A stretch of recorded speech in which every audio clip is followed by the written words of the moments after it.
Hi, everyone. Welcome to the Success Without Sacrifice podcast. Today, we are talking about imposter syndrome and how you can stop living with it and get rid of it for good. Stay tuned.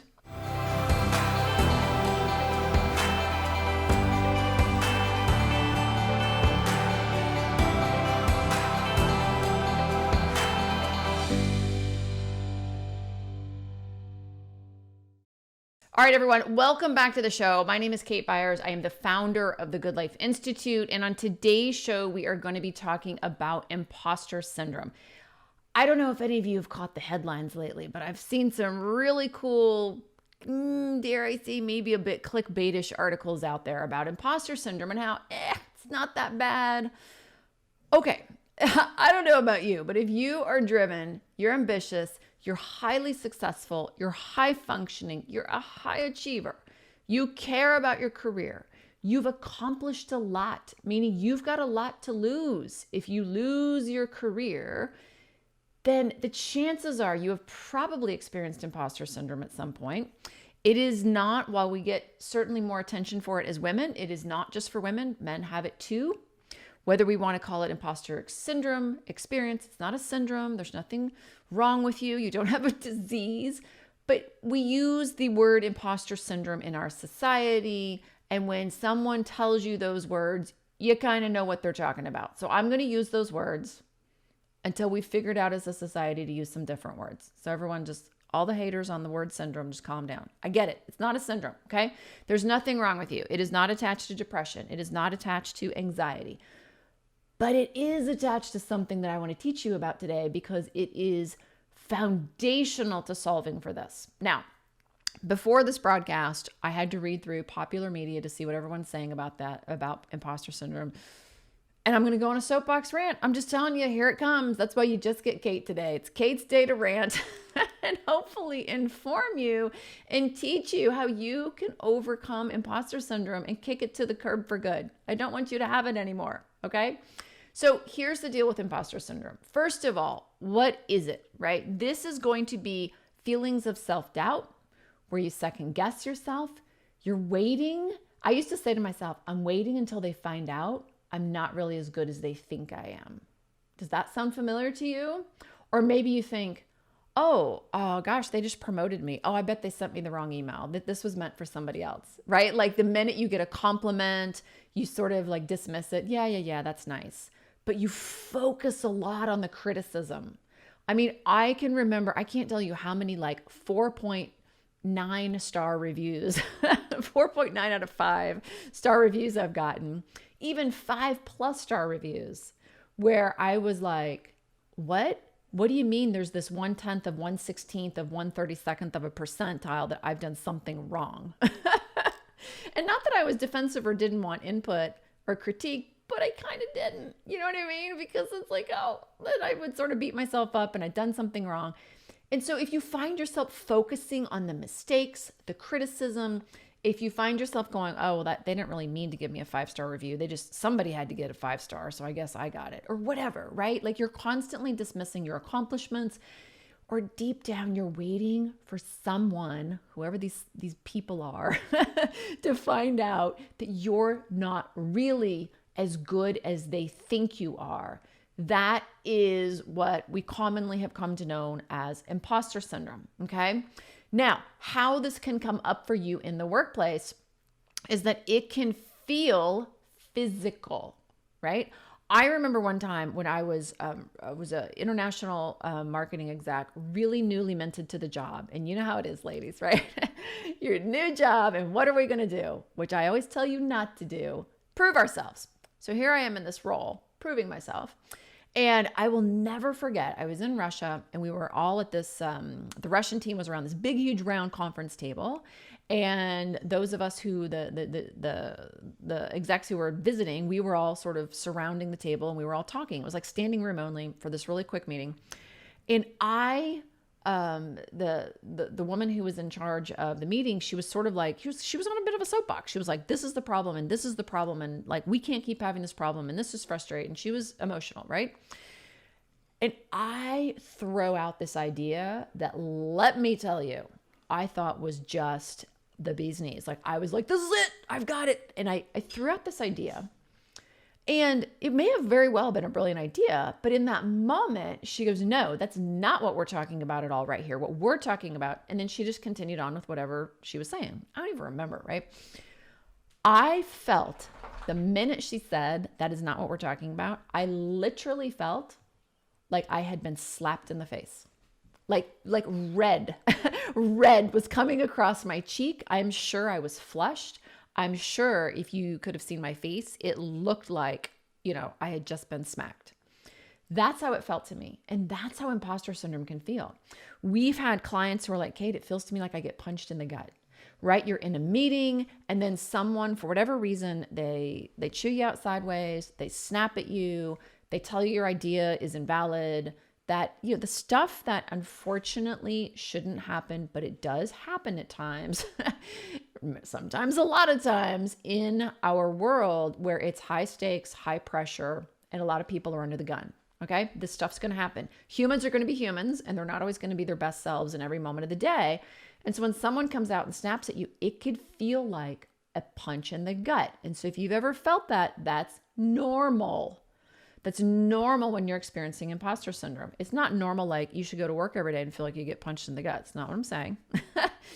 And I want to do some myth busting because I was just looking at all this popular media and I just was cringing at what I was reading because it's BS. Okay. But if it could feel physical, it could also manifest where you make the decision, you get the promotion, somebody says, oh my gosh, you're amazing, take on this great big project. You're like, yeah. And then 30 minutes later, you're like, oh my God, what have I done? You're second guessing yourself. You're festering. You're calling your partner going, oh my God, how am I going to do this? How am I going to do it? The festering, waking up in the middle of the night, just like literally terrified or literally anxious. All of these things are signs and symptoms of what we're going to commonly call imposter syndrome. They all kind of come into this little pot for today's broadcast. Let's just call it imposter syndrome. It's not a syndrome. You don't have a disease. There's nothing wrong with you. Welcome to being an overachiever, a striver, an ambitious person. Okay. Many of us highly successful people have this happen to them. Sometimes it will happen when you are peaking into a new area, like you get a new job responsibility, you get a new team, you get a promotion, you get a huge opportunity, whatever. You're going to speak on stage in front of millions and it's the first time you've done it. Like then all of a sudden the imposter syndrome will hit you. Others are going to feel it ongoing. It might just be a theme in your career. You're like, what would I do without my friend imposter syndrome? We've been best buddies for 20 years, right? So I'm going to pick up my notebook and I'm going to read because this is what is commonly told to do about it. And this crap doesn't work. It is well-meaning. I shouldn't call it crap. It's well-meaning. It's wonderful. Thank you for all the wonderful, lovely people who are writing these new age articles who want to help. This is not it. Okay. The first thing is to talk about it. Let's just talk about it. Okay. Let me just tell you, I don't know what kind of world you live in, but my world's really fast-paced and I got a lot going on. And I don't got time to talk about every little thing that comes about my desk that's going to cause a concern or challenge or make me second guess myself. I don't have time for that therapy session. Thanks. So I get it. Be aware. It's just imposter syndrome. Everybody has it. And then go back and revisit when you've got positive feedback. Let's just say I got a 4-star review instead of a 5-star. Go back to all the times you got a 5-star review and make yourself feel better. And you know what? There's nothing wrong with that advice. That's nice advice. Let's all talk about it. I get it. We talk about it. We don't keep it bottled up. Perfect. If we go back and look at other times when we didn't have these failures or these low points, great. But you know what, ladies? That's a lot of work. And imposter syndrome comes up a lot. So if you have to constantly be backtracking with your successes and talking about it, why don't you just get rid of it? You know what I mean? Who has time for that? That is just a lot of work. And if you have imposter syndrome because you're getting ready to be promoted, and then you have imposter syndrome because you got to go to the board meeting, and then you have imposter syndrome because you got called on the carpet to speak in front of the board and they're upset about some results. And then you're going to have imposter syndrome because someone, chewed you out sideways and now you're waking up. Do you know what I mean? Hello, that's just way too much work. So that doesn't work. That's just you're kind of sugarcoating the surface instead of dealing with why you have it to begin with. the person who wrote this article said, you may never banish the feelings entirely, but at least you won't feel so alone. And I'm like, I get it, right? Like, it's probably nice for you to listen to this podcast and go like, oh, I'm not alone. Other people have imposter syndrome. Kate's had imposter syndrome, whatever. Again, let's just get rid of it. You know what I'm saying? Like, let's just make it go away instead of being like, oh, we all have imposter syndrome together. If we don't have to have it, why don't we make it go away? The other thing is, just investigate it. Like, for example, there's nothing wrong with some evidence-based strategies, right? Like, whatever, I have imposter syndrome because I'm getting ready to speak on stage in front of thousands of people, and I haven't done that in 10 years. Okay, fine. And so I'm anxious, and I'm like, oh my gosh, why did they choose me? And I'm the wrong person, and I'm going to do a horrible job, and they didn't really want me. I mean, I'm not someone who could keynote. Like, they need, whatever, Maya Angelou or something. It's just like, no. So when all that starts happening, they're saying, go back and look for evidence. Like, go look for other times you've spoken in front of a group. Go look for other times that you've been the person who was selected. Again, I love that. Great idea. Exhausting, right? Like, this is just going to suck your willpower. Again, if you have a one-off occasion of anxiety and it comes up for you once a year, then fine. Maybe these methods are great, but I don't know about you, but when I was experiencing imposter syndrome, it was like every week. It was a lot. It was not like, oh yeah, every blue moon I would have imposter syndrome. Okay. The other thing that this article said is, understand that imposter syndrome is not tied to your self-esteem. Oh, but it is. And we're going to talk about that in a minute. It has everything to do with esteem. Okay. Hold that thought, pin it, everybody write down esteem. Now, the other thing that is really interesting is that then another article says is like, just, same thing, name it. Just like when you have these feelings, it's not just you. Just name it. Just be like, oh, here's my imposter syndrome. Be curious about it. Don't be judgmental. This drives me nuts when I read about this in articles. Like, stop having a feeling. Just stop being angry. When is the last time when you were angry that you could just like someone go, hey, why don't you just stop being angry? Like, if I said that to you, you'd want to punch me in the face. So when you're in a cycle of self-judgment, which is what imposter syndrome is, for someone to write in an article, say, like, just stop judging yourself. Just have some grace. I'm like, okay, I think that sounds good in an article. And I bet the headline that went with that article got you to read it. And I bet everybody goes, yeah, man, just stop feeling your feelings. That is so popular in our culture, and it's just not possible. So let's stop doing that because it doesn't work. Okay, take stock of your talents. Same thing this article says. Yep, I get it. I know I'm really talented. I know that I can get stuff done. That has never been a problem for Kate my entire career. I've been working since I was 11 years old, and never ever once did I think I couldn't make $1 or I couldn't succeed in some way. And I've had imposter syndrome. I had imposter syndrome for 20 years. So thank you.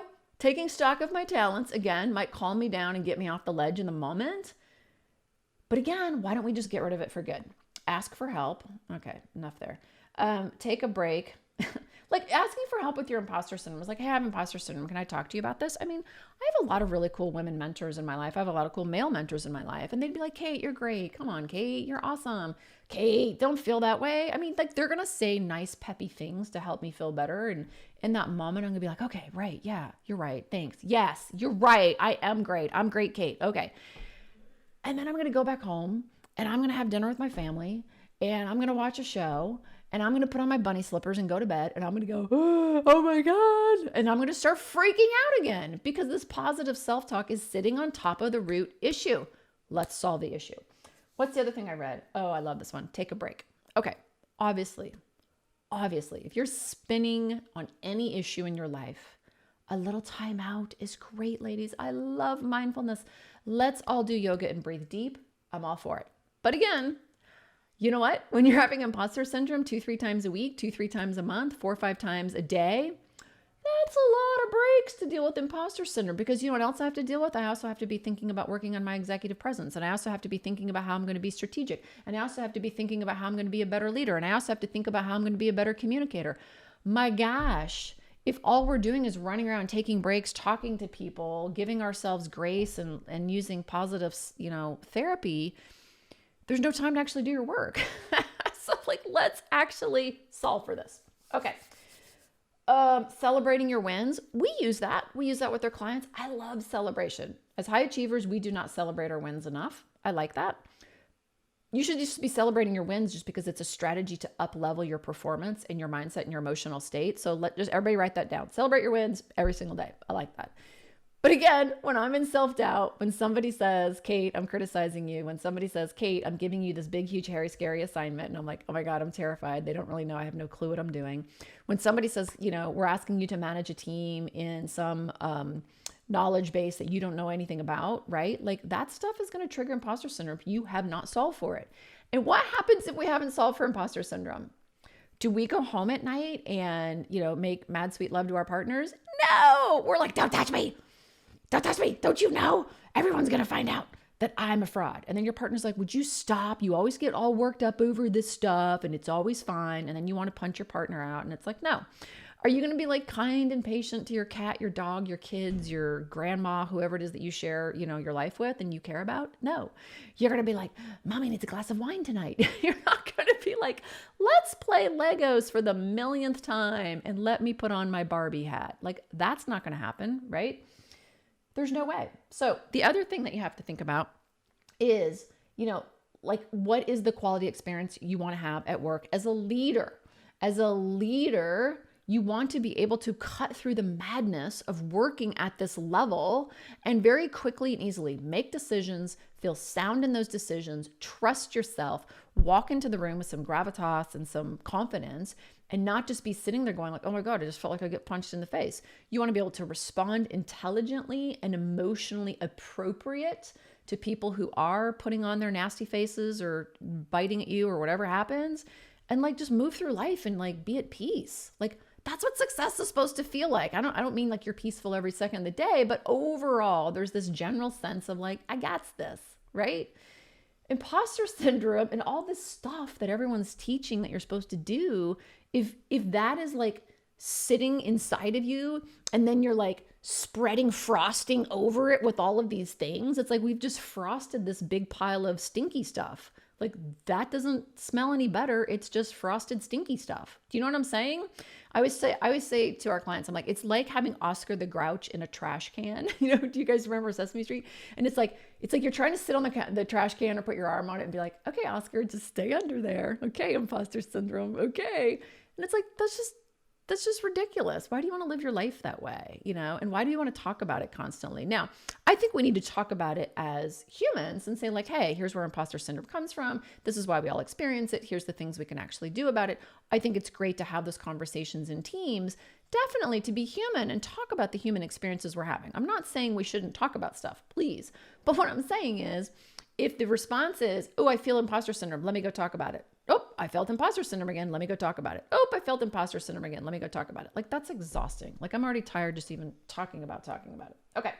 So here's where imposter syndrome comes from. So you all know that everything we talk about, everything we teach, what radically changed my life from being trapped in a trade-off between big job and the big life I wanted was the fact that I started to understand human behavior at a very profound level. And this is what we teach. We teach our clients to fish. And one of the inherent, one of the needs that every single human on the planet has is the need for esteem. Not self-esteem, like I feel so good about myself because I'm a supermodel. Stop all the self-esteem, positive crap talk. I'm talking esteem. Okay, we don't have a good word for it, so I'm gonna call it esteem. It's not self-esteem that you've been taught. Esteem. Esteem has two components that is keeping us alive as a species. One component is I feel capable of living. So think of yourself as an organism, a creature that needs to feel capable of living. Because you know what? If you're an organism that doesn't feel capable of living, you will cease to exist. You have to believe it's possible to live. Okay? And there's plenty of stories and case studies of people who are in heinous situations, like prisoners of war and things like that, who finally just stopped believing that they were capable of surviving this horrific experience. And literally, like the next day they were dead.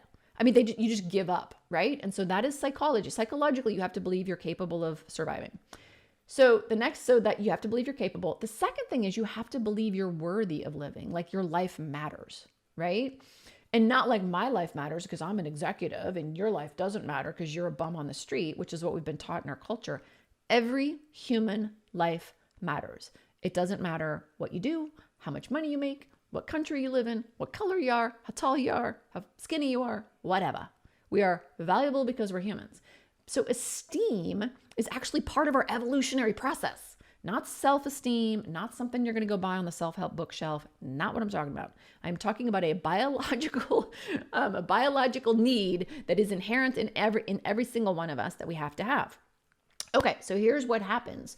We have this biological need that was developed, tens of thousands of years ago. And now what is sitting on top of that biological need? Today's modern culture. And what have you and I been taught in today's modern culture? You are valuable for what you do, not for who you are.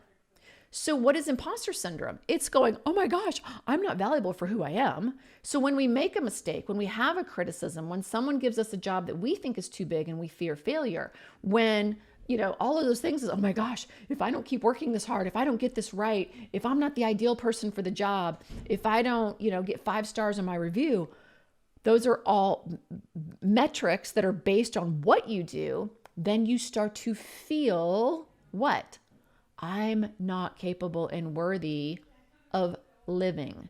Now, obviously, as you sit here and listen to this, you're like, really, Kate? That's dumb. Of course I'm capable of living. I'm not talking about you logically. I'm talking about your subconscious and your evolutionary subconscious, that our culture has eroded this natural belief we have that we are capable and worthy of surviving. So our culture has said, yeah, forget the whole biological stuff. Here's what really makes you valuable in our world. How much money do you make? What's your title? How important are you at work? Do you get the best choice assignments? Are you better at your job than the person in the corner office down the hall? Blah, blah, blah, blah, blah. So what has happened is subconsciously, did you make your bed before you went out to play? All the stuff. Did you get an A? Why didn't you get an A+, right? So all of this messaging, especially for high achievers, because we're like Spinal Tap, we take all of our inputs and we take them to a level 11, right? That's who you are. That has become how we now are getting our need for esteem met. Okay. And that's where that imposter syndrome comes from, because it's like, oh my gosh, I'm not really going to be capable of doing this. Oh my gosh, I better prove myself. It all comes back to this biological need for esteem, not self-esteem, this biological need for esteem, which does have a psychological component, right? A belief system, but it's intrinsic. It's an intrinsic belief system, not what you've been taught. And when you can rewire that to be valuable for who you are, not for what you do, now the imposter syndrome goes away. So now let's go back to my example of being at this round table in this very important meeting in Russia, junior exec, new to the team, and I believe I'm valuable for who I am. And I throw out this idea, and obviously I want people to be excited about the idea. That's what you're doing. You want people to go like, oh, wow, she had a great idea. And everybody goes, and I get snapped at, or somebody says, no, that's not what we're talking about. I would go, oh, okay, got it, cool. What are we talking about? I would be curious. You know what I mean? I wouldn't have internalized it. I wouldn't have felt like I got punched in the face. I would have been like, oh, okay, gosh, my bad. What are we talking about? And then I would have listened, and then I would have either come up with a different idea, or I would have been like, oh, maybe I need to listen a little bit more before I, it would have been an interesting, piece of information for me. It would not have been a defining moment that I now remember 30 years later, and I remember how horrible I felt at that time, and it would not have made me feel physically ill. Does that make sense? And so all it is now, if we have a failure, if someone criticizes us, if someone snaps at us, if someone says, hey, I think you have 3 heads and I'm only going to give you 3 stars in your review, you go, wow, really? Okay, let's talk about this. And, here's my side of the story. Here's your side of the story. Let's discuss that. And we're curious. We debate it. We discuss it. We bring in other evidence. And it's not that it's not emotional. We can still feel disappointed or sad or whatever, but it's not this juggernaut of festering and being up all night and thinking that we're not worthy and thinking that they're going to find out that we're frauds. And, oh my God, why did they pick me to manage this team? I've never even worked in this, department before, and all the other stuff. It's just like, oh, got it. Okay, they want me to lead this team. Cool. Let me see what I can do. Here's what makes me valuable. I know that, and I just feel comfortable with it. And that's like one of the number one things that we teach all our clients, so that they're like, wow, you know what? When problems come up and all this stuff that happens, they're just like, okay, got it. I got it. And it doesn't mean that they never, go home and cry or they don't have a moment. You get to have a moment, but it's a moment. It's like a second and then you move on. And then over time, your brain just rewires and goes, oh, wow, I don't need to keep protecting my esteem. Again, the intrinsic esteem. With that old methodology I was using, imposter syndrome was the strategy I used to use. I don't need that strategy anymore. I'll use this new strategy, which is just curiosity, being inquisitive, looking at life through possibilities. And ladies, let me tell you, when you do that, you approach all of these hard, challenging things that come up for all of us with just curiosity or just like, I got this. And you believe at the bottom of your soul that you are valuable for who you are. Imposter syndrome is like, it's like, oh yeah, I had that once, done. Like it just goes away. It just falls away. We don't have to talk about it. We don't have to join the imposter syndrome club. Nobody needs a special patch on their jacket that says, hey, we all have imposter syndrome. Feel good about yourself. Nothing wrong with you. It's like, yeah, that's fine. Our society has created that, but we are also capable of evolving past, behaviors and habits and workplace conditions that no longer help any of us thrive. So why don't we just evolve past it? That's my message for you. So if you have ever experienced imposter syndrome and this is getting in the way of you having a beautiful life to where you are getting up in the morning and you hate your job and you're burnout and you're tired of second guessing yourself and you're not as effective leader as you can be and that you're not the role model and the woman you want to be in your home life and you're not able to take care of your health, all the things, I want you to book a call with our team and let's chat about your imposter syndrome and see exactly what's going on, okay? The call is really simple, right? It is 45 minutes to an hour. It is at a time that you're going to select and is with a member of our team that knows exactly what you've experienced because she has walked in your shoes. She's a coach and she knows exactly how to identify what's really going on. And we're going to talk about what's working in your career, what's not working in your career, and what you can do to fix it. And look, if we can help you, awesome. Then we're happy to tell you what that looks like. But if not, we have a whole host of resources to send you to as well. All right. So what I want you to do is go to goodlifeinstitute.org/call, pick a time on the calendar that's going to work for you and show up ready to rock and roll and have an amazing life-changing conversation. I promise you, everyone who we talk to are like, wow, this was probably one of the most impactful conversations I've had for me in a long time. It's confidential. It's a shoulder from a strong, powerful woman that you get to lean on for 45 minutes. Hello, when do we ever have that opportunity? But best it's third party, right? This is someone third party, not in your life, not in your career, has nothing, no skin in the game other than listening to you and helping you sort through what's going on for you, right? So again, I want you to book a call right now, goodlifeinstitute.org/call, and we absolutely look forward to chatting with you. All right. That is it for today's show. It has been amazing to chat with you about imposter syndrome. We could probably talk about this for eons, but I'm looking forward to what you think in the comments, and I will see you next time.